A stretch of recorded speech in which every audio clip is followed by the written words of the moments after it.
Les grosses têtes de Philippe Bouvard sur RTL.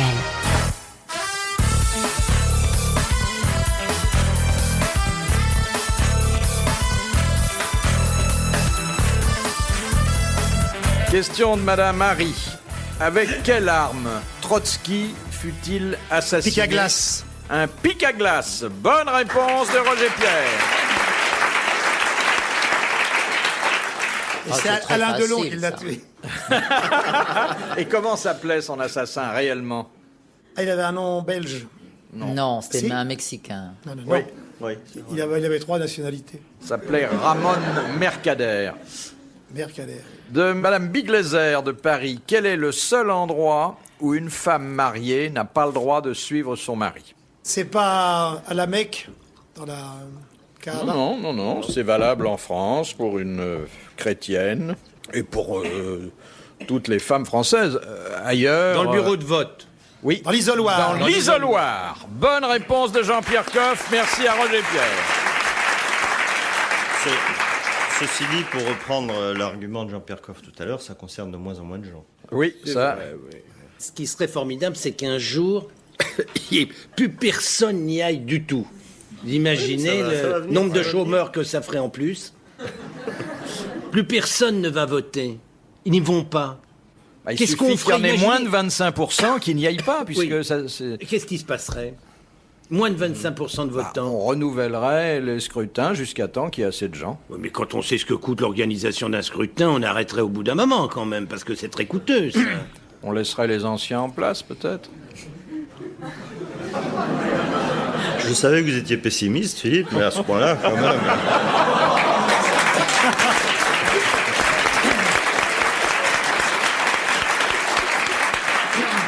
Faites gaffe, hein, mon cher colonel, vous n'êtes pas parti pour avoir des étoiles avec des réflexions comme ça.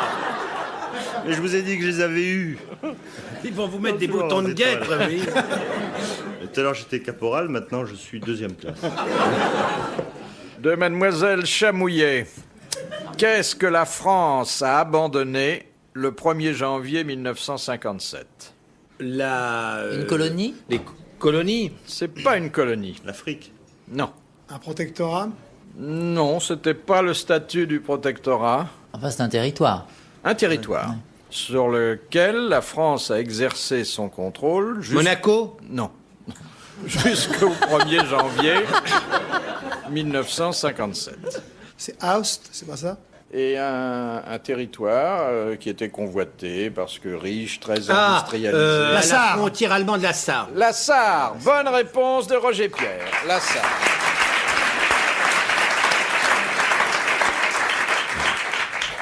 C'était en 57. Question de géographie encore de Monsieur Buisseret de Charleroi. Comment s'appelle de nos jours l'île de Ceylan? Sri Lanka. Bonne réponse collégiale masculine. Grand fournisseur de domestiques. Et de thé, le thé est excellent. Ça vient des Indes. Tu te fais opérer aux Indes. Mon très beau. top. Mon top, ça vient des Indes. Voilà, un très joli On voit pas ces corsage, cicatrices. Hein. Amanda. On ne voit aucune cicatrice. Et ils font ça aux Indes, c'est Ils font formidable. ça aux Indes. Eh ben écoute, j'aurais Et ils le bien vendent allé, tout moi. garni. Non, on se le remplit soi-même. Voilà, c'est très joli, hein, ce corsage. Excuse-moi, tu devrais enlever ton petit caraco, On se là, ton gèle boléro. ici. Oui, mais non, enlève-le. Oui, mais qu'est-ce ça que nous peut réchauffe faire pas, nous. Enlevez-le. Bon, enlève-le, On sort arrête très de nous- peu. Bravo, nom de Dieu. Oh, nom de Dieu. Non, qu'on arrête de dire des conneries, c'est une belle gonzesse. T'as jamais vu un décolleté? Ah si, mais comme ça faisait longtemps. Ah. Magnifique, très bien. Ah si, la dernière fois... Ouais, la dernière fois, c'était Sarrote qui était là. Un décolleté. Ah, c'est sympathique, hein. Ah oui, ça doit Tiens, produire je de vais boire un l'effet. petit coup de rouge, hein. Dans le Luberon, ça doit produire un certain Je le effet. mets pas trop souvent là-bas, non. Non. Topless. Bah, là-bas, Dans le ça- Luberon, topless. S'habille plutôt provençal là-bas. Non, ne le remets pas, t'es folle. Ça va nous faire le dernier quart d'heure. De Monsieur Monceux, quel était le nom de la compagne de Périclès, célèbre pour sa beauté et pour son esprit? C'est l'héroïne de la fameuse opérette Fifi. Philomène. Elle s'appelait Fille quelque chose. Non. Porte un nom qu'on porte plus aujourd'hui, qui commence par un A. Andromaque. Mais non. Mais je ne vous en dirai pas plus. Aspasie. Aspasie. Aspasie. C'est Bonne la réponse chanson. de Jean-Pierre Coff. Ah oui, oui. c'est la chanson. Excuse-moi. Hein. Coiffé d'une longueur, monsieur Roger Pierre. Oui. Aspasie. Aspasie. Ah, ça y est. Dans la chanson. C'est une gamine charmante. C'est une gamine charmante, charmante, charmante. Oui. C'est le répertoire de Jacques Martin, tout ça, non? Et ça a été c'est écrit en 1918 ou 19. C'est- À la fin de la guerre de 14-18, c'était la joie. C'était formidable dans le temps d'aller voir les opérettes. Mais c'était fermez la merveilleux, les boutique. opérettes. Amanda se Je les rhabille. range. Je les range pour tout à l'heure. Moi, j'aimais bien les opérettes. Oh, bah, c'était exquis. Les Fifi, il y avait Riri, Ciboulette, Ciboulette. les... La fille de Madame Angot. Oui, la fille, on m'appelle Ciboulette, c'est un nom qui plaît aux garçons. Moi, j'ai été à cette enseigne-là, hein. Ah oui, oui. Et, Et- quand on vous entend chanter, on comprend que ça se joue moins. Moi, c'était West Side Story. Oui, c'est une question de génération, ma chérie. La mascotte. Vous vous souvenez La de mascotte, bien Audran, sûr. Audran. Comment les mousquetaires au Les mousquetaires au couvent. couvent, bien sûr. J'aime bien mes moutons. Hein, vous vous J'aime souvenez de ça? bien mes moutons, j'aime bien mes moutons, quand ils font tout perdre. Vous savez que vous avez l'air complètement gâteux.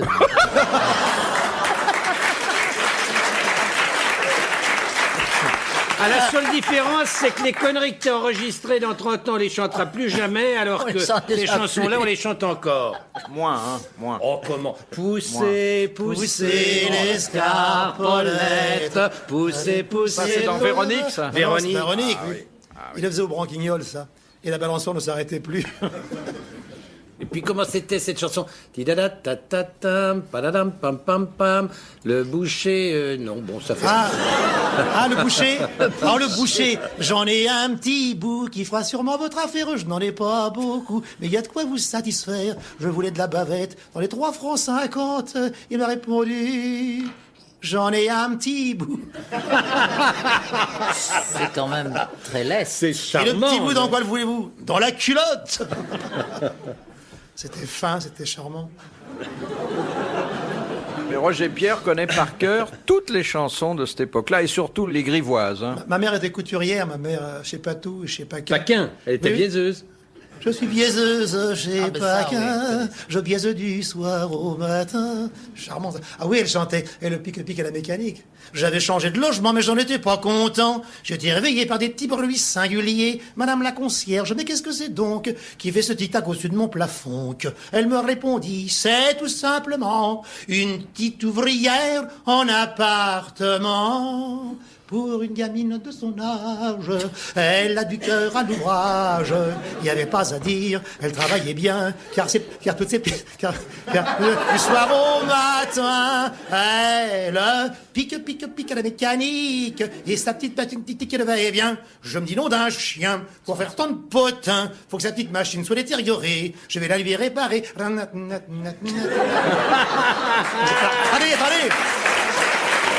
Attendez. Je rencontrais quelques jours plus tard ma petite voisine par hasard. Et bien gentiment, elle me fit voir son petit logement. Il n'y avait pas de machine. J'en fus tout surpris. D'où pouvait provenir cette espèce de bruit? 3 quarts d'heure après, j'étais renseigné. Ce qui faisait ce tic-tac, c'était son sommier. Oh, pour une gamine de son âge, elle a du cœur à l'ouvrage. Il n'y avait pas à dire, elle travaillait bien, car 8 jours plus tard, j'allais chez le médecin. Ça me pique la mécanique.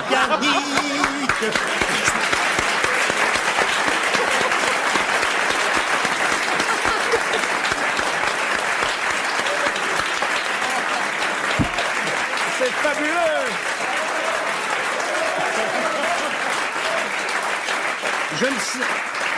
Je ne sais pas depuis combien de temps je viens, c'est la meilleure de toutes. Je suis enchanté d'avoir entendu ça, c'est un bonheur total. Question de Madame Well d'Alençon. Qu'obtient-on lorsque l'on a le prix de Rome qui est décerné chaque année par l'Institut de France à de jeunes musiciens, à de jeunes peintres, à de jeunes sculpteurs? On va à Rome, à la Villa Médicis. On vit là-bas, Oui. oui. Est invité. Pendant combien de temps? Un an. Un an. Un an. Et qu'est-ce qu'on fait là-bas? On peint, on dessine. Exactement. On exerce son art. On exerce son art pendant un an à la Villa Médicis à Rome. Bonne réponse d'Amandali. Très Bel joli. endroit, hein. Très jolie la Villa Très Médicis. belle. Villa Très bel Médicis, endroit et bien bel placé. endroit. hein. Oh, magnifique. Bien En haut placé. des oui. escaliers. Et avec la un place parc d'Espagne. exceptionnel. Très joli. Il y a souvent des expositions, des tas de choses. Mais je m'intéresse aussi de la vie culturelle, vous savez, quand je vais là-bas. Qu'est-ce qu'est le fasse- patron de la Villa Médicis? C'est pas Balthus? Non, c'est quelqu'un qui a été longtemps producteur de télévision, un grand homme de culture, Jean-Marie Drault. Bonne réponse de Philippe Bouvard.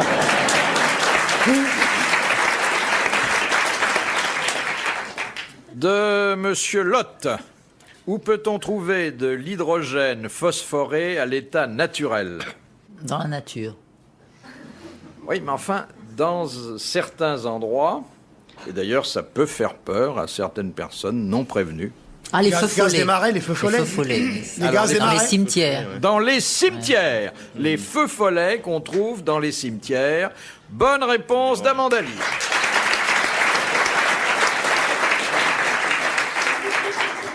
De Monsieur Tabar d'Albert. Pourquoi en 1915, et là je me tourne vers le colonel Baudry, pourquoi en 1915 Vous vous êtes rattrapé. le général Gallieni fit-il adopter la tenue bleu horizon aux troupes françaises qui jusque-là portaient un pantalon rouge et une veste bleue? Se faire Faut moins pas qu'on les remarquer confonde dans avec les des tranchées. oies. Oui, exactement. C'est parce qu'il fallait économiser les vies humaines. On était beaucoup trop facilement repérés par l'ennemi. Bonne réponse du colonel.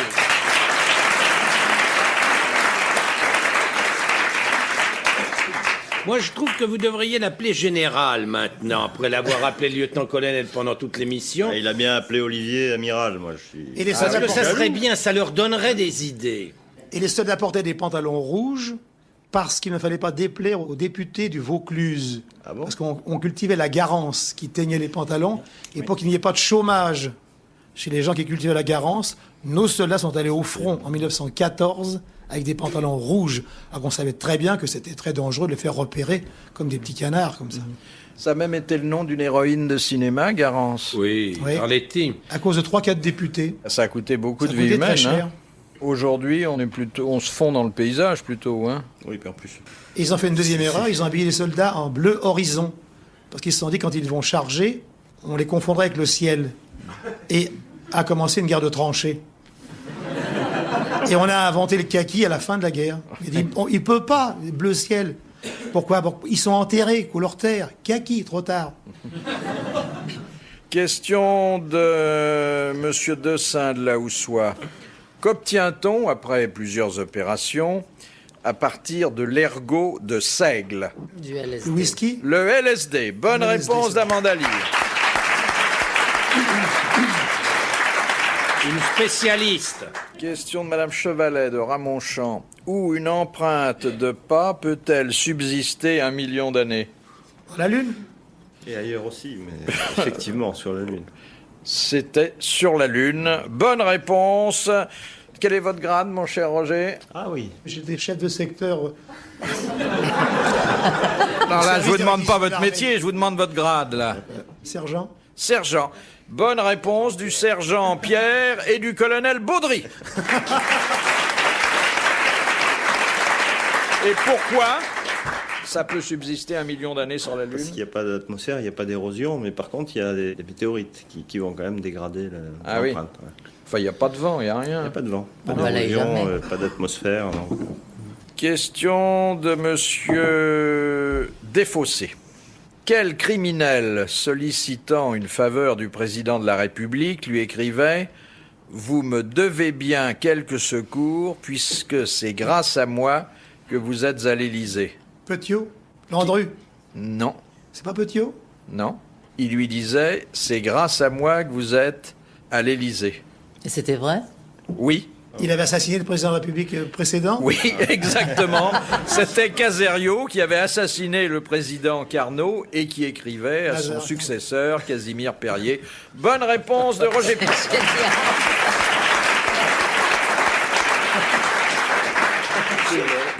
Logique.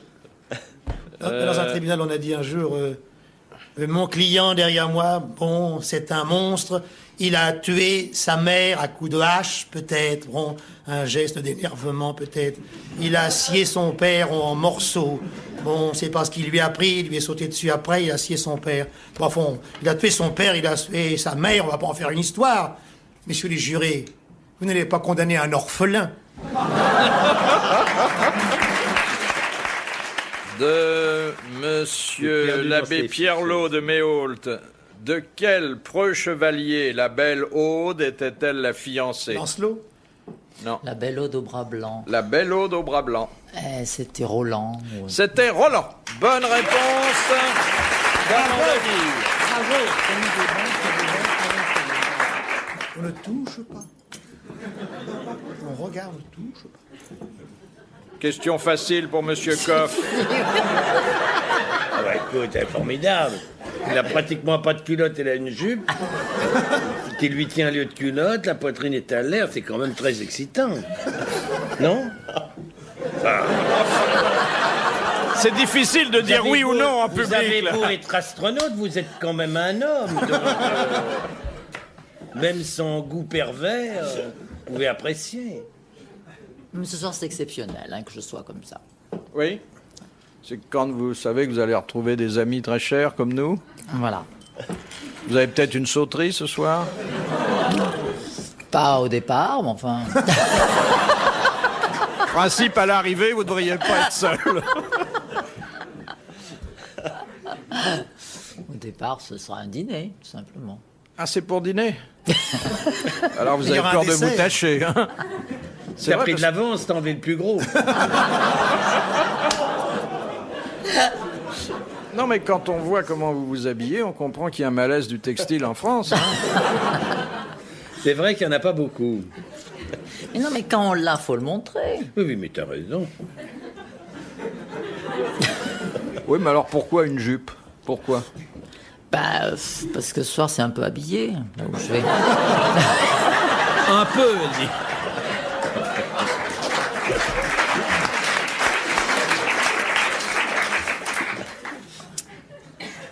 Question de Madame Maugrillon de Châtenay-Malabry. Qu'est-ce qu'un baron d'agneau? Morceau de viande. Une côtelette. Monsieur Non, Coff. Baron d'agneau, c'est Partie du mouton. C'est 2 gigots plus Oui. les côtes, enfin pas les côtes, L'arrière-train. Non, on appelle ça la... L'arrière-train. Ce qui... Non, non, Non. c'est les 2 gigots Oui, plus la... la selle. Plus la selle. Bonne réponse. Il fallait s'y attendre. De Jean-Pierre Coff. C'était un grand plat magnifique, plus personne ne fait ça. Mais quand on amenait sur une table, on amenait ça sur des torpilleurs, vous savez. Qu'est-ce que j'ai fait? Tu te fous de ma gueule? Est-ce que tu te fous de ma gueule? Ouais, ça t'excite, la description de 2 gigots? Et de gigot avec la selle. Ah non, c'était beau, hein. 2 beaux gigots, la selle bien rôtie comme ça. Quelle merveille. De Monsieur Robert. Où étaient réunies les reliques suivantes? Une dent de Saint-Pierre, du sang de Saint-Basile, des cheveux de Oh, c'est Saint-Denis dégoûtant. et un morceau de la robe de la Vierge. Un basilique de Saint-Pierre. Saint-Denis. C'est pas à Saint-Denis? Non, À Sainte-Chapelle? non. Notre-Dame, en France? Non, mais c'était pas dans un édifice. Dans une tombe. Non. Dans un coffre-fort. Et ça a un rapport avec quelqu'un que nous avons évoqué il y a quelques minutes à peine. Ah, c'était Roland. Oui, ça appartenait à Roland. Et où Roland avait-il mis ses reliques? Chez Dans lui. dans le coffre-fort d'Aude. Non. Roland, il sortait jamais sans quoi? Sans son corps. Non. Son corps de, son épée. épée. Durandal, Alors, voilà. Et c'était Dans la poignée. dans le pommeau, Dans le pommeau. de l'épée Durandal. Bonne réponse de Roger.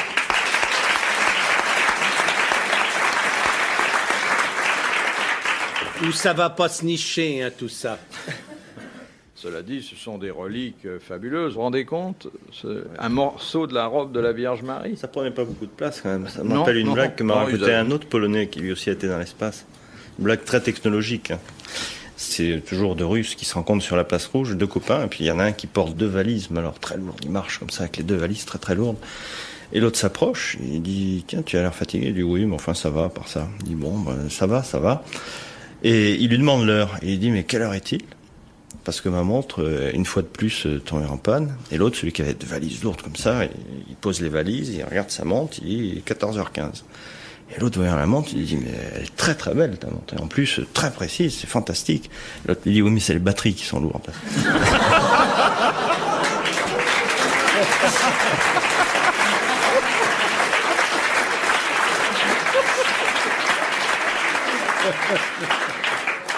Dernière citation que nous envoie Madame Brizou, qui a dit « À partir de novembre, pour les clochards, il n'y a que deux solutions convenables, la Côte d'Azur ou la prison. » L'abbé Pierre? Non, non. Français Mort et Enterré. nous l'avons déploré. Ancienne grosse tête? Je pense qu'il est venu au début, oui. On l'a évoqué. Oui. Audiard. Audiard, Michel Audiard. Bonne réponse de Jean-Pierre Coff. Bravo, merci. À la prochaine.